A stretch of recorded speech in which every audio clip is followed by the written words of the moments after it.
Hello class, कैसे हैं आप सभी। आई होप आप सभी अच्छे होंगे और जमकर अपनी अच्छे से प्रिपरेशन कर रहे होंगे।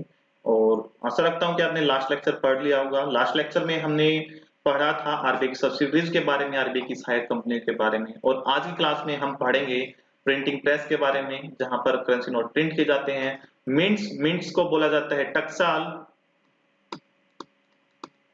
टकसाल जहां पर सिक्के ढाले जाते हैं। डिमोनेटाइजेशन की बात करेंगे, विमुद्रीकरण 2016 के अंदर किया गया था, जिसके अंदर 500 और 1000 रुपए के नोट बंद कर दिए गए थे।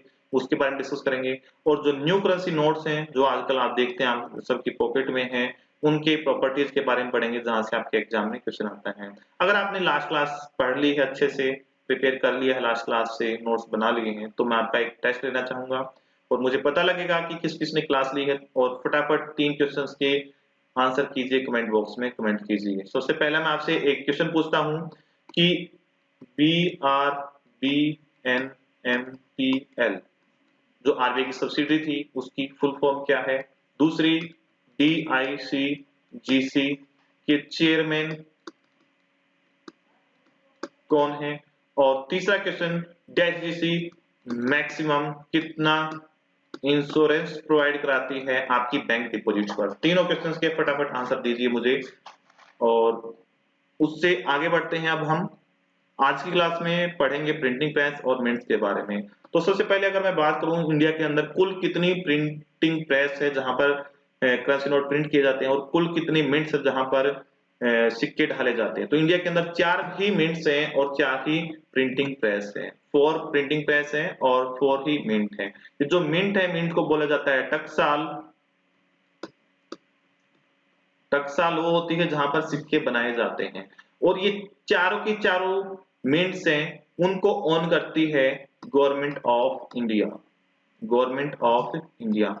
आरबीआई ओन नहीं करती किसी भी मिंट को। इसके अंदर सारा का सारा अधिकार गवर्नमेंट ऑफ इंडिया के पास है, लेकिन इसके अंदर जो सिक्के बनाए जाते हैं उनका सर्कुलेशन आरबीआई ही करता है। पूरी इकोनॉमी के अंदर जो सर्कुलेशन है आरबीआई ही करता है। प्रिंटिंग प्रेस की बात करूं तो टोटल इंडिया के अंदर 4 प्रिंटिंग प्रेस है। उनमें से 2 गवर्नमेंट ऑफ इंडिया ओन करती है और 2 आरबीआई ओन करती है। सबसे पहले हम मिंट्स के बारे में पढ़ेंगे। मिंट्स इंडिया के अंदर 4 है। यहां से किस तरह से क्वेश्चन बन सकता है, which of the following is the mint or which of the following is not the mint. इनमें से कौन सी टकसाल है और कौन सी टकसाल नहीं है, ये क्वेश्चन बनता है आपके एग्जाम में। मान लो किसी दूसरे शहर का नाम लिख कर दे देंगे, ठीक है, तो वो नहीं होगी। इंडिया के अंदर केवल 4 ही मिंट्स हैं। सबसे पहली मिंट है कोलकाता, दूसरी है हैदराबाद, तीसरी है मुंबई और फोर्थ है नोएडा। इन 4 जगह के अलावा कहीं और कोई भी जो आपका कॉइन है मिंट नहीं किया जाता, बनाया नहीं जाता है। आपके पास कोई कॉइन है, उसको किस तरह से आप पहचानेंगे कि ये कॉइन कहां पर बनाया गया है। देखिए, आपके पास ये मान लीजिए कॉइन है और जहां पर आपका एस्टेब्लिशमेंट ईयर लिखा होता है, उसके नीचे कोई सिंबल बना हुआ है या कोई सिंबल नहीं बना हुआ, उसी से पहचान होती है कि कौन सा कॉइन कहां पर बना हुआ है। तो अगर मैं बात करूं कि मान लीजिए कोई कॉइन है और एस्टेब्लिशमेंट ईयर के नीचे कोई भी सिंबल नहीं है, कोई भी सिंबल नहीं है, तो वो कॉइन बनाया गया है कोलकाता के अंदर। क्योंकि सबसे पहले हमारे पास केवल एक ही मिंट थी, कोलकाता, और उसको डिफाइन करने की जरूरत नहीं थी कि ये कहाँ बना है। अगर मान लीजिए कोई क्वांटिटी में है ये एक चीज, तो ऑटोमेटिकली पता लग जाएगा कि ये कहाँ पर बनी है। तो कोई मार्क नहीं मिले किसी भी कॉइन पर, तो समझ जाना वो कोलकाता में मिंट हुआ है। अगर किसी अगर किसी कॉइन पर आपको बी लिखा मिलता है एस्टेब्लिशमेंट के नीचे, तो वो उसका बी का मतलब क्या है, बॉम्बे, ठीक है, और वो मुंबई मिंट के अंदर बना है। उसके बाद बाद में बॉम्बे का नाम चेंज करके मुंबई कर दिया गया था। 1900 आपके 96 के बाद अगर कोई कॉइन बना है मुंबई के अंदर, तो उसके नीचे एम लिखा मिल सकता है। एम भी लिखा है, एम का भी मतलब क्या है, मुंबई, और ये भी मुंबई में बना होगा। और अगर आपको कोई एक स्मॉल डॉट मिलता है एस्टेब्लिशमेंट ईयर के नीचे, मान लीजिए 2020 है, और उसके नीचे एक छोटा सा डॉट मिलता है भरा हुआ, ठीक है, सॉलिड डॉट मिलता है, तो वो भी मुंबई में बना हुआ है। अगर किसी के नीचे एस्टेब्लिशमेंट ईयर के नीचे आपको एक डायमंड टाइप की शेप दिखाई दे, डायमंड टाइप की शेप दिखाई दे, वो भी कहां पर बना है, मुंबई के अंदर बना है। तो मुंबई के अंदर जो कॉइन बने होंगे उनको 4 सिंबल की मदद से पहचाना जा सकता है। अगर कोई नोएडा के अंदर बना है, नोएडा के अंदर, तो ये जो कॉइन है वहां पर जो एस्टेब्लिशमेंट ईयर होगा उसके नीचे एक होलो छोटा सा स्मॉल डॉट होगा, छोटा सा स्मॉल डॉट होगा, अंदर से सॉलिड नहीं होगा, होलो होगा, खाली होगा। ठीक है। और जो हैदराबाद के अंदर बनेगा, जो हैदराबाद के अंदर जो कॉइन बनेगा उसके नीचे एस्टेब्लिशमेंट ईयर के नीचे 5 स्टार होगा। क्या होगा?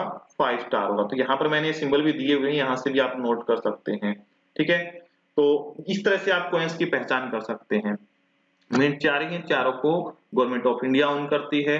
जो सिक्के ढाले जाते हैं वो किस एक्ट के तहत ढाले जाते हैं? वो कॉइनेज एक्ट 2011 के तहत ढाले जाते हैं। इससे पहले कॉइनेज एक्ट 1906 हुआ करता था, बाद में उसको अमेंड किया गया 1955 में, और उसको भी अमेंड कर दिया गया था 2011 में। 2011 में 1 रुपए से नीचे के जो कॉइन्स हैं उनको डिमोनेटाइज कर दिया गया था, उनको बंद कर दिया गया था। 25 पैसे के कॉइन्स को बंद कर दिया गया था। अब जो कॉइन चलता है वो 1 रुपए या इससे ऊपर के कॉइन चलते हैं। कितने कौन कौन से कॉइन अभी अवेलेबल हैं? 1 रुपया, 2 रुपया, 5 रुपया, 10 रुपया, और लास्ट ईयर ही आरबीआई ने अनाउंस किया था 20 रुपए का भी आपका कॉइन जल्द ही मार्केट में आ जाएगा। ठीक है। उसके बाद प्रिंटिंग प्रेस के बारे में बात करते हैं। तो इंडिया के अंदर 4 प्रिंटिंग प्रेस है, 2 आरबीआई की है, 2 गवर्नमेंट ऑफ इंडिया की है। दोनों अथॉरिटीज इन प्रिंटिंग प्रेस को संभालने के लिए अपनी एक एक कंपनी बनाई हुई है। जैसे गवर्नमेंट की एक खुद की कंपनी है जिसका नाम है SPMCIL. SPMCIL, Security Printing and Minting Corporation of India Limited. Securities Printing and Minting Corporation of India Limited, ये इसकी फुल फॉर्म है, याद रखनी है। ऐसे ही आरबीआई की एक खुद की कंपनी है जो प्रिंटिंग प्रेस को हैंडल करती है, जिसका नाम है बीआरबीएनएमपीएल, भारतीय रिजर्व बैंक नोट मुद्रण प्राइवेट लिमिटेड। लास्ट क्लास में आपने पढ़ा था आरबीआई की सब्सिडीज के बारे में। तो 100% ऑन सब्सिडरी है जो 2 प्रिंटिंग प्रेस को ऑन करती है। तो जो गवर्नमेंट की एसपीएमसीआईएल है, गवर्नमेंट की जो एसपीएमसीआईएल है, इसका हेडक्वार्टर कहां पर है? न्यू दिल्ली के अंदर है। और इसको कब बनाया गया था? सन 2006 में, 2006 के अंदर बनाया गया था। ये जो कंपनी है ये 2 प्रिंटिंग प्रेस को संभालती है। 2 प्रिंटिंग प्रेस कौन कौन सी है? देवास जो कि एमपी के अंदर है, और दूसरी है नासिक जो कि महाराष्ट्र के अंदर है। और आरबीआई की बीआरबीएनएमपीएल किन 2 प्रिंटिंग प्रेस को संभालती है? मैसूर प्रिंटिंग प्रेस जो कर्नाटका में है, और सल्बोनी प्रिंटिंग प्रेस जो कि वेस्ट बंगाल में है। सल्बोनी क्या है? एक विलेज का नाम है। तो आपसे एग्जाम में यहाँ से किस किस तरह से क्वेश्चन पूछा जा सकता है, आपको टाइप ऑफ क्वेश्चन का पता होना चाहिए। आपसे सबसे पहले पूछेंगे ओनरशिप के आधार पर, which of the following is not owned by government of India or owned by government of India. इस तरह से 2 क्वेश्चन हो गए। Which of the following is owned by government of India, not owned by government of India. SPMCIL की full form, बीआरबीएनएमपीएल की full form. आपसे दूसरा question पूछेंगे कि Dewas printing press, Dewas printing press कहां पर है? स्टेट के नाम दिए होंगे, आपको एमपी टिक करना। नासिक प्रिंटिंग प्रेस कहां पर है? मैसूर प्रिंटिंग प्रेस कहां पर है? सल्बोनी प्रिंटिंग प्रेस कहां पर है? ये जो वाला जो स्ट्रक्चर मैंने आपको दिखाया है ये हर एग्जाम के लिए इंपॉर्टेंट है, हर एग्जाम के अंदर ये चीज पूछी गई है। तो ध्यान रखना है इन चीजों के बारे में, छोटी छोटी चीजें हैं, आपको मैंने टाइप ऑफ क्वेश्चन बता दिया है। ठीक है। अब एसपीएमसीआईएल की बात करता हूं। एसपीएमसीआईएल क्या करती है? एसपीएमसीएल की फुल फॉर्म है security Printing and Minting Corporation of India, जो कि गवर्नमेंट ऑफ इंडिया की 100% ऑन एक कंपनी है, जो आपकी प्रिंटिंग प्रेस को संभालती है, देवास और नासिक। ठीक है। और ये गवर्नमेंट ऑफ इंडिया के लिए क्या क्या प्रिंट करती है? ये बैंक नोट तो प्रिंट करती ही है आरबीआई के लिए, कॉइन्स भी बनाती है, नॉन जुडिशियल स्टैंप, जो स्टाम्प पेपर देखे होंगे आपने, 10 रुपए, 50 रुपए, 100 रुपए, 200 रुपए, 500 रुपए के स्टाम्प पेपर देखे होंगे। वो स्टाम्प पेपर का पता होगा ना भाई, जो नॉन जुडिशियल स्टैंप बोला जाता है वो प्रिंट करती है। जो पोस्टेज स्टैंप होती है वो भी यही प्रिंट करती है। और अदर जो गवर्नमेंट से रिलेटेड डॉक्यूमेंट्स होते हैं या गवर्नमेंट से जितने भी अवार्ड्स वगैरह डिस्ट्रीब्यूट करते हैं वो सभी एसपीएमसीआईएल ही बनाकर देती है गवर्नमेंट ऑफ इंडिया के डिपार्टमेंट्स को। और ये कब एस्टेब्लिश हुई थी? 2006 में। और इसका हेडक्वार्टर कहां पर है? न्यू दिल्ली। मोस्ट इंपोर्टेंट चीजें हैं ये, आपको याद रखनी है। अब बात करता हूँ करेंसी के हिस्ट्री के बारे में, थोड़ी सी बात करूंगा, ज्यादा बात नहीं करूंगा और टू द पॉइंट रहेंगे, ठीक है। सबसे पहले जो पेपर करेंसी प्रिंट की गई थी वो चाइना के अंदर की गई थी, चाइना के द्वारा की गई थी 806 एडी के अंदर। इंडिया के अंदर सबसे पहले पेपर करेंसी जो प्रिंट की गई थी ब्रिटिश गवर्नमेंट के दौरान की गई थी। ब्रिटिश गवर्नमेंट के दौरान जो प्राइवेट बैंक्स थे जैसे बैंक ऑफ हिंदुस्तान और प्रेसिडेंसी बैंक, उनके द्वारा ये सबसे पहले पेपर करेंसी नोट प्रिंट किया गया था। वो सभी प्राइवेट थे, उन पर गवर्नमेंट का कोई भी कंट्रोल नहीं था। जैसे बैंक ऑफ हिंदुस्तान की मैं बात करूं तो ये कब बना था, 1770 में, और इंडिया का अंदर पहला बैंक था, ठीक है। तो इन बैंकों ने सबसे पहले पेपर करेंसी नोट प्रिंट करना स्टार्ट किया था। बाद में जब देखा कि इस पे तो हमारा कंट्रोल होना चाहिए, ब्रिटिश गवर्नमेंट ने देखा, तो ब्रिटिश गवर्नमेंट एक एक्ट लेकर आई जिसका नाम था पेपर करेंसी एक्ट 1861। इस एक्ट के तहत प्राइवेट बैंकों से ये काम छीन लिया ब्रिटिश गवर्नमेंट ने और कहा कि आज से जितना भी प्रिंटिंग का काम होगा हम करेंगे। और जो प्राइवेट बैंक थे उनको केवल सर्कुलेशन के लिए एजेंट बनाकर छोड़ दिया कि आप सर्कुलेट कीजिए पेपर करेंसी को पूरे इंडिया के अंदर, जहां तक ब्रिटिश का राज था। बाद में सर्कुलेशन का काम भी छीन लिया इन प्राइवेट बैंकों से इन 1867।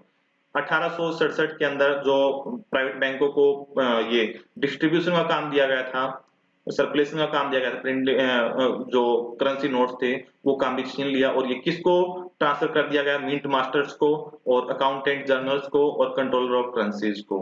और इसके बाद सारा का सारा प्रिंटिंग करेंसी नोट प्रिंट करने का काम काज कौन संभालती रही, ब्रिटिश गवर्नमेंट संभालती रही, आरबीआई के आरबीआई के बनने तक। और जब आरबीआई बना तो सारा काम आरबीआई को ट्रांसफर कर दिया गया। आरबीआई किस एक्ट के किस सेक्शन के अंडर पावर रखता है करेंसी नोट प्रिंट करने का, तो आरबीआई आरबीआई एक्ट 1934 के सेक्शन 22 के अंदर पावर रखता है सारे के सारे करेंसी नोट प्रिंट करने की। आरबीआई के पास पावर है 2 रुपए से 2000 रुपए तक के नोट प्रिंट करने की, 2 रुपए से 2000 रुपए तक के नोट प्रिंट करने की। 1 रुपए का जो नोट है, 1 रुपए का जो नोट है वो किसके द्वारा प्रिंट किया जाता है, आज भी गवर्नमेंट ऑफ इंडिया के द्वारा ही प्रिंट किया जाता है। ये आरबीआई प्रिंट नहीं करता, हाँ आरबीआई इसका सर्कुलेशन जरूर करता है। क्लियर है ये बात। सारा डिजाइनिंग वगैरह का सारा काम किसके पास होता है, आरबीआई के पास होता है। और जैसे मैंने बात की थी कि 1 रुपए के नोट को, 1 रुपए के नोट को कौन प्रिंट करता है, गवर्नमेंट ऑफ इंडिया। तो 1 रुपए का जो नोट होता है, 1 रुपए का जो नोट होता है उस पर किसके सिग्नेचर होते हैं, क्या मुझे बता सकते हैं, कमेंट कीजिए। क्या फाइनेंस मिनिस्टर के होते हैं, नहीं फाइनेंस मिनिस्टर के नहीं होते, फाइनेंस सेक्रेटरी के सिग्नेचर होते हैं। आरबीआई के गवर्नर के सिग्नेचर नहीं होते 1 रुपए के नोट पर। ये आपको चीज ध्यान रखनी है, माइंड में रखनी है। तो आपके लिए क्वेश्चन ये है, कमेंट करके बताइए, जो प्रेजेंट में फाइनेंस सेक्रेटरी कौन है। एग्जाम में आता है ये क्वेश्चन, पहले ही बता रहा हूं, जो भी आप एग्जाम देखेंगे लॉकडाउन के बाद उसमें मिल सकता है, ठीक है। तो प्रेजेंट में फाइनेंस सेक्रेटरी कौन है, वित्त सचिव कौन है प्रेजेंट में, तो कमेंट करके इसका आंसर दीजिए। कुछ चीजें आपके भरोसे भी छोड़ देता हूं, ठीक है। अब मैं बात करता हूं न्यू करेंसी नोट्स के बारे में। ज्यादा हिस्ट्री के बारे में बात नहीं करूंगा कि आरबीआई ने 1938 के अंदर करेंसी नोट प्रिंट करना स्टार्ट किया था। सबसे पहले 5 रुपए का नोट प्रिंट किया था, उसके बाद अलग अलग डिनोमिनेशंस के नोट प्रिंट किए थे। ये सारी चीजें हिस्ट्री की बातें नहीं करूंगा मैं, क्योंकि वो एग्जाम के लिए इरिलीवेंट है, एग्जाम के लिए रिलीवेंट नहीं है। एग्जाम के लिए जो चीजें हैं उनके बारे में डिस्कस करता हूं। सबसे पहले जो इंडिया की करेंसी है, रुपीज है, उसके लिए अब प्रेजेंट में कौन सा सिंबल यूज किया जाता है, उसके लिए ये सिंबल यूज किया जाता है। जो इंडिया की करेंसी उसके लिए ये सिंबल यूज किया जाता है। ये सिंबल 2010 में डॉक्टर उदय कुमार के द्वारा दिया गया था। अब ये उदय कुमार कौन है, ये उदय कुमार गुवाहाटी गुवाहाटी आईआईटी में प्रोफेसर हैं, गुवाहाटी आईआईटी के अंदर प्रोफेसर हैं। एक कॉन्टेस्ट हुआ था जिसके अंदर रखा गया था भाई इंडिया की करेंसी का सिंबल क्या होना चाहिए, तो इन्होंने ये जो डिजाइन दिया था और इनका सिलेक्ट हुआ था, इनको पैसे भी दिए गए थे भाई, ये जीत गए थे, विनर थे। तो ये जो सिंबल है ये किस तरह से लिया गया है, ये जो हमारी देवनागरी जो हिंदी है उसके अंदर जो रे होता है, उसके अंदर रे होता है उसको लिया गया है। और लैटिन भाषा में जो इंग्लिश अल्फाबेट्स होते हैं उसमें जो आर होता है, आर का ये वाला वर्टिकल डंडा है, इसको उठाकर यहाँ ऊपर डाला गया है।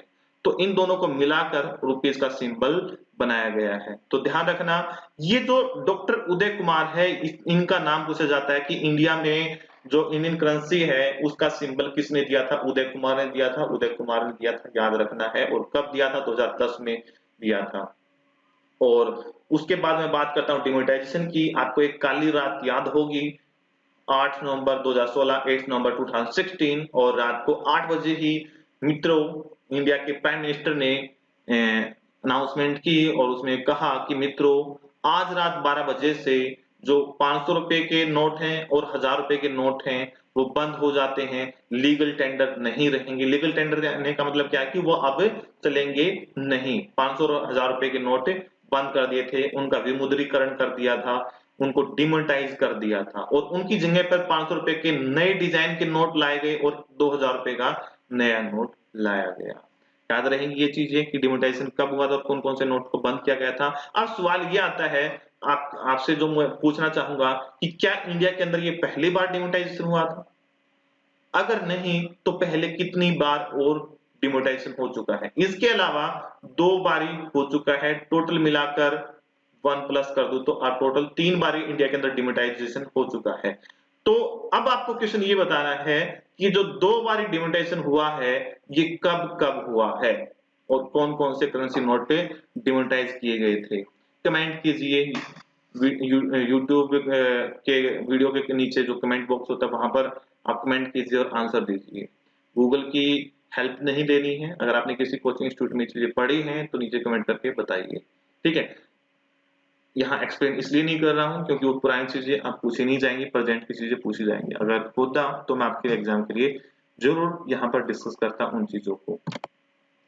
बाद में 2017 में 200 रुपीज का एक नया नोट लाया गया और उसके बाद 2018 में 100 रुपीज का भी एक न्यू स्टाइल का नोट प्रिंट किया गया। अब ये जो न्यू करेंसी नोट्स हैं इनकी एक तो आपसे थीम पूछी जाती है। मुझे याद आ गया, आपके एग्जाम में कई बार पूछी जा चुकी है कि न्यू करेंसी नोट्स की थीम क्या है। तो आपको याद रखना है इंडिया हेरिटेज साइट, भारतीय विरासत स्थल। न्यू करेंसी नोट्स की थीम क्या है? India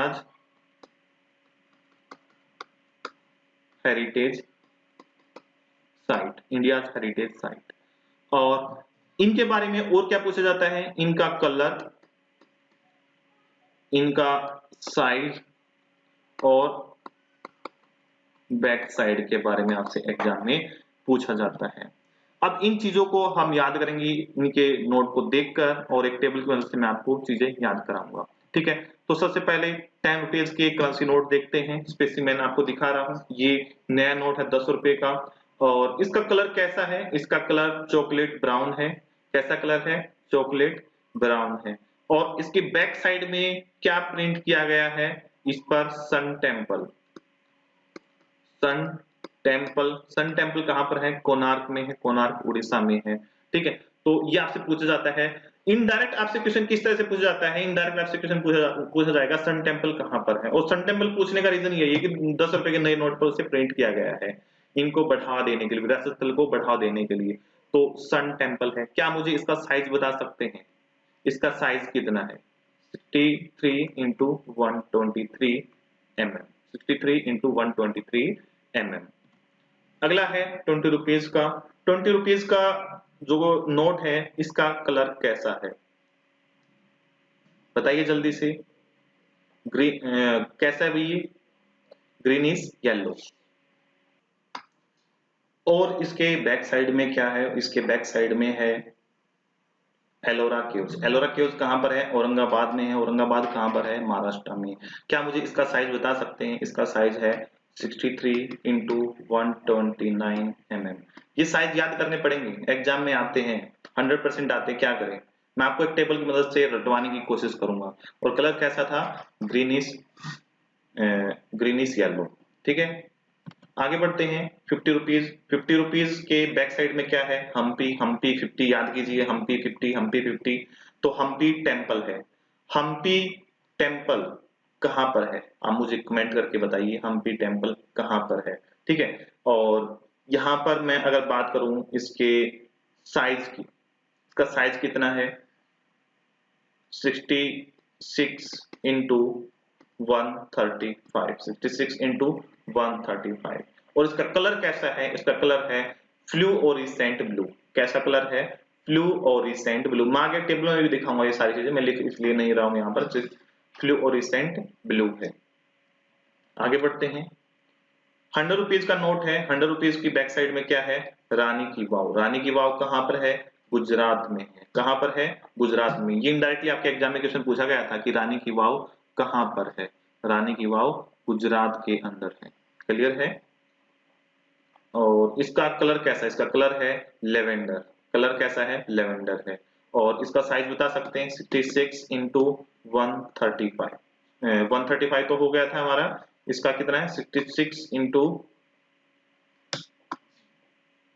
66 into 142। 66 इंटू 142। और आगे बढ़ते हैं।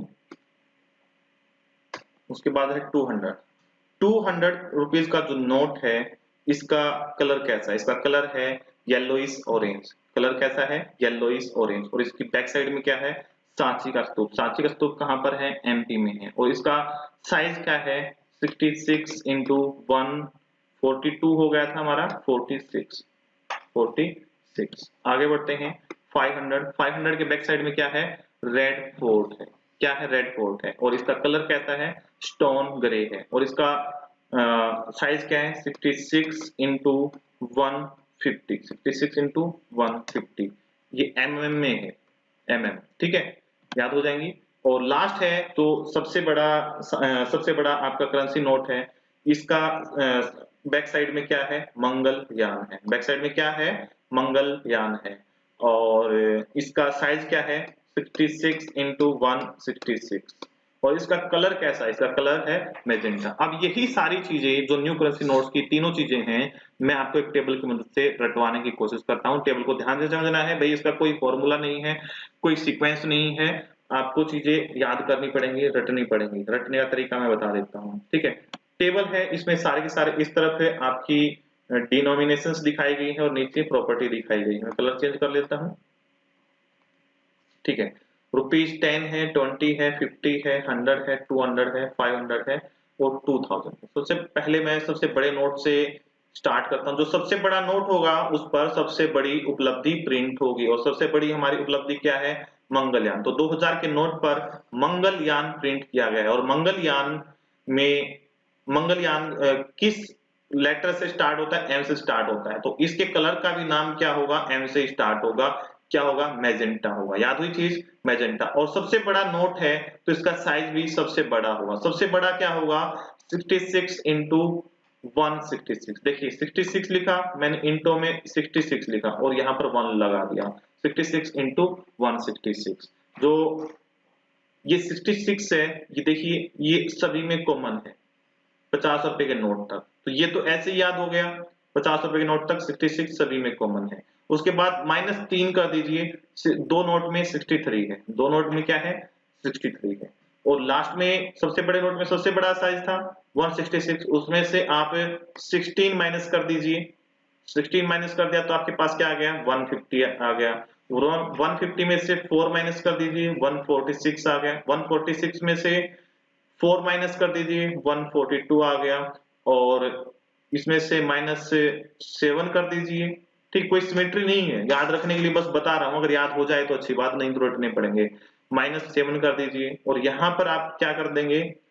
129 पर पहुंचने के लिए आप कर देंगे 6 माइनस कर देंगे। और 29 से 23 पर पहुंचने के लिए 6 माइनस कर देंगे। देखिए पहले सबसे बड़ा तो याद हो ही जाएगा। सबसे बड़ा नोट 2000 का है, सबसे बड़ा उपलब्धि होगी मंगलयान होगा। और कलर भी क्या है? मैजेंटा है। एमएम से स्टार्ट हो जाएगा। और सबसे बड़ा साइज तो याद ही होगा 66 इंटू 166। अब 166 में से पहले 16 माइनस करने हैं। 16 के बाद आपको फिर 4 माइनस करने हैं, फिर 7 और फिर 6 माइनस करने हैं। सभी का साइज आपके सामने आ जाएगा। और 500 रुपए का नोट है जो उसका कलर क्या है? स्टोन ग्रे है। उसके बैक साइड में क्या है? रेड फोर्ट है। जो फोर्ट है किसका बनाया गया है? स्टोन का बनाया गया। इस तरह से याद रख लो। 200 का नोट है, उसका येलोइश ऑरेंज है और इसके बैक साइड में सांची स्तूप है। सांची स्तूप कहां पर है? एमपी में है। 100 रुपीज का जो नोट है उसका कलर क्या है? लेवेंडर है और बैक साइड में क्या प्रिंट है, रानी की वाव प्रिंट। रानी की वाव कहां पर है, गुजरात में। रानी की वाव कहां पर है, गुजरात में। ये क्वेश्चन काफी बार पूछा गया है, सांची स्तूप कहां पर है और रानी की वाव कहां पर है, वो इनडायरेक्टली यहीं से क्वेश्चन पूछा जा रहा है, आप चीजें अगर समझेंगे तो। ठीक है, एग्जामिनर आपसे 2-4 क्वेश्चन तो इनडायरेक्ट पूछ लेता है कि अगर ये चीजें पढ़ी होंगी तो इनकी नॉलेज होगी। तो 50 रुपीज का कलर क्या है, फ्लूओरिसेंट, फ्लूओरिसेंट ब्लू, फ्लूओरिसेंट ब्लू। और इसके बैक साइड में क्या है, हम्पी, हम्पी 50, हम्पी 50, इस तरह से याद रखिए, हम्पी 50। और हम्पी कहां पर है, कर्नाटका में। ये मैंने आपसे क्वेश्चन पूछा था, तो अब तो आपको याद हो गया होगा। वो 20 जो सबसे बाद में आया है नोट 20 रुपीज का, इसका कलर कैसा है, ग्रीनिश येलो। और बैक साइड में क्या है, एलोरा केव्स। एलोरा केव्स कहां पर, औरंगाबाद में। औरंगाबाद कहां पर है, महाराष्ट्र में। ₹10 चॉकलेट ब्राउन है। और इसके कलर क्या, इसके बैक साइड में क्या है, सन टेम्पल। सन टेम्पल कहां पर है, कोणार्क उड़ीसा में है। आई होप आपको आज की क्लास से बड़ी इंटरेस्टिंग लगी होगी, काफी अच्छी इंफॉर्मेशन थी आज की क्लास में और बहुत ही इंपॉर्टेंट है आपके एग्जाम के लिए। ठीक, और मैं आपके लिए काफी बड़ी मेहनत कर रहा हूँ। ये 50 जो प्रिपेयर करने में जो टाइम लगता है वो मेरे कई घंटे लग जाते हैं, मैं पूरी रात भी कई बार करता हूँ पीपीटी तैयार। ठीक है, और अगर आप मुझे रिस्पॉन्स अच्छा देंगे और आपको चीजें समझ में आई हैं तो मैं और ज्यादा मोटिवेट होऊंगा, हमारी टीम और ज्यादा मोटिवेट होगी, सत्या सर भी और मोटिवेट होंगे, और हम आपके लिए कंटेंट लेकर आएंगे। और कंटेंट हम जो लेकर आएंगे उसमें बकवास नहीं होगी, उसमें सीधी टू द पॉइंट और आपके एग्जाम क्रैक करने की स्ट्रेटेजी होगी। एग्जाम क्रैक करने में आपकी काफी हेल्प करेगा और उसके लिए हम आपसे कोई चार्ज नहीं करेंगे, किसी तरह का कोई चार्ज नहीं करेंगे, फ्री ऑफ कॉस्ट और दिल लगाकर आपको पढ़ाएंगे। तो आपसे भी हमें सपोर्ट चाहिए, आप वीडियो को लाइक कीजिए, सब्सक्राइब कीजिए और शेयर कीजिए। कम से कम एक फ्रेंड को तो जरूर शेयर कीजिए आप, कम से कम। ठीक है, एक तो आपके नॉन में होगा ही कोई ना कोई जो कंपटीशन की प्रिपरेशन कर रहा होगा, तो आप सभी भी अपनी जो ड्यूटी है वो कीजिए। ठीक है, अगली क्लास में मिलेंगे। अगली क्लास में बहुत ही इंपॉर्टेंट टॉपिक स्टार्ट करने जा रहा हूं मैं, मॉनेटरी पॉलिसी ऑफ आरबीआई। और मैं गारंटी लेता हूं आपको कहीं पर भी मॉनेटरी पॉलिसी समझ में नहीं आएगी, और मैं आपको मॉनेटरी पॉलिसी समझाऊंगा बिल्कुल डिटेल में विद एग्जांपल्स, और आपने ऐसी मॉनेटरी पॉलिसी कभी नहीं समझी होगी। तो अगली क्लास का वेट कीजिए, अगली क्लास लेके आएंगे, और अगली क्लास बहुत इंपॉर्टेंट है, अगली क्लास बिल्कुल वेस्ट नहीं करनी है। अगर आपको मॉनेटरी पॉलिसी समझ में आ गई तो सारी बैंकिंग समझ में आ गई। ठीक है, उसके बाद कुछ नहीं बचता है, सारा का सारा जोर लगा देना है आपको मॉनेटरी पॉलिसी पर, और जितने भी डाउट आए, जितने भी डाउट आए वो सारे समझना है आपको। पूरी इकोनॉमी समझ में आ जाएगी अगर आपको मॉनेटरी पॉलिसी समझ में आ गई तो चलिए आज की क्लास को यहीं खत्म करते हैं और अगली क्लास में मिलते हैं। ठीक है, गुड बाय, गुड बाय सभी को, good bye, thank you, have a nice day.